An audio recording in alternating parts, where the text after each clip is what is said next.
നിയമസഭാ തിരഞ്ഞെടുപ്പിൽ 30 സ്ഥാനാർത്ഥികളെ ബി.ജെ.പി. ഉടൻ തന്നെ പ്രഖ്യാപിച്ചേക്കും.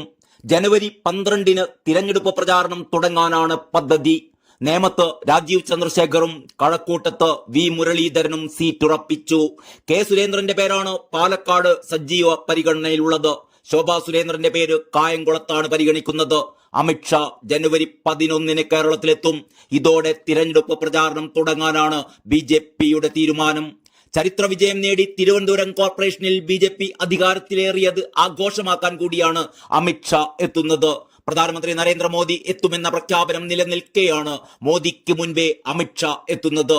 ഈ മാസം 11-നാകും അമിത്ഷാ തിരുവനന്തപുരത്തെത്തുക. പ്രധാനമന്ത്രി തിരുവനന്തപുരം സന്ദർശിക്കുന്ന തീയതി അമിത്ഷാ ഔദ്യോഗികമായി തന്നെ പ്രഖ്യാപിക്കുകയും ചെയ്യും. തദ്ദേശ സ്വയംഭരണ തിരഞ്ഞെടുപ്പിൽ വിജയം നേടിയ ബി.ജെ.പി. അംഗങ്ങളെയെല്ലാം ആഭ്യന്തരമന്ത്രി നേരിൽ കാണുകയും അഭിസംബോധന ചെയ്യുകയും ചെയ്യും. തിരുവനന്തപുരത്ത് നടക്കുന്ന വിപുലമായ സമ്മേളനത്തിൽ തിരഞ്ഞെടുക്കപ്പെട്ട ജനപ്രതിനിധികൾക്ക് പുറമെ പാർട്ടി ഭാരവാഹികളും പങ്കെടുക്കും.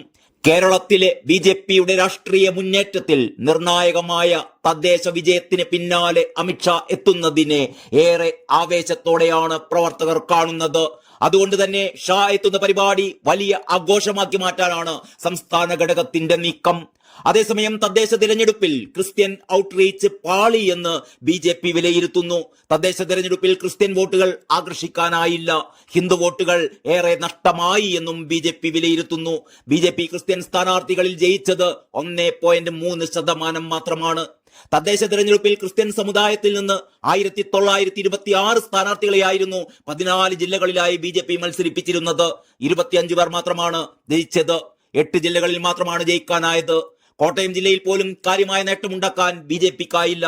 96 സ്ഥാനാർത്ഥികളെ മത്സരിപ്പിച്ചതിൽ 12 പേർ മാത്രമായിരുന്നു ജയിച്ചത്.